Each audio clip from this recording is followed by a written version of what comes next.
Are you really seeing your business? Hermann Göring was by any measure an absolutely horrible human being. He was second in command to Hitler. He was the architect of a lot of what came to be Nazi Germany, and he would have been the successor to Hitler. So he was just a horrible, horrible human being. A slightly less known piece of trivia is that he was an avid art collector. He was especially a fan of Vermeer, the Dutch master. So after years of pining and wanting a painting, he finally bought one in 1942 from a Dutch art dealer named Han van Meegren. And he bought it for the modern day equivalent of somewhere around $7 million. What? So fast forward a little bit, the Germans lose World War II and all of Göring's assets are seized. But also, the art dealer, Van Meegren, he got charged with treason for abetting the sale and helping the Nazis by selling this painting. And that's when the truth came out. He admitted, when he was faced with a possible death sentence, that it wasn't actually a true Vermeer. He had forged the painting and duped the Nazi commander into buying it.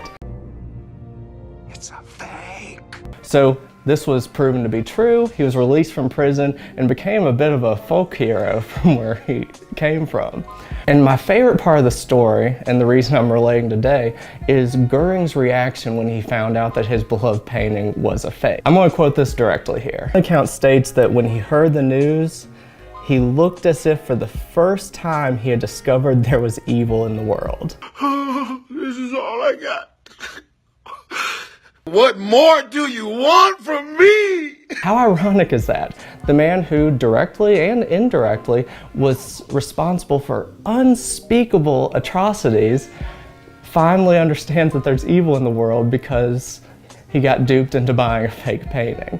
So it's pretty safe to say that none of us are going to become as far removed from reality as Göring was. But our perspective can get skewed over time. Our perception of things, what we think about, what we value, all of those things shift over time very naturally, and sometimes that happens for the good and sometimes it happens for the bad. And spending too much time with like-minded people can sometimes have us to where we become more and more entrenched in our own viewpoints and less flexible and less open to other ideas. And those of us who are self-employed are especially vulnerable to this because we're our own bosses. My favorite part of leaving corporate America is that I don't have to deal with anybody else.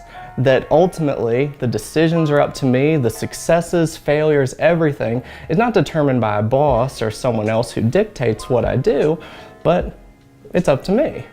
So when we don't have those outside perspectives sometimes, where our own word becomes law, and we don't have to take into account other people's opinions, overall that's nice. Obviously it gives us a lot of flexibility in our lives, it gives us a lot of freedom, but it can also have it to where we become too entrenched in our own thinking. And to an extent, we need that. You have to have confidence as an entrepreneur, otherwise you never take the risks you need to. You can run into what they call paralysis by analysis, where we just look at different possibilities, but we never actually make any decisions.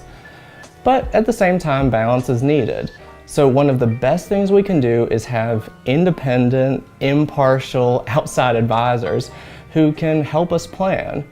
They can help us look at our business's current performance, project future goals, and see what we need to do to actually execute those, and just different things to where they're giving us true advice, not just tickling our ears and telling us things that we want to hear. And that advice can take many forms. It could be tax and financial advice, marketing advice, operational advice, but we all do really well to make sure that we have those outside advisors and not just think that our own opinion, our own intuition is the only opinion that matters. So if you enjoyed the video, give it a like, and if that resonated with you, if you've ever been through something similar, we'd love to hear your experiences and what you thought about it.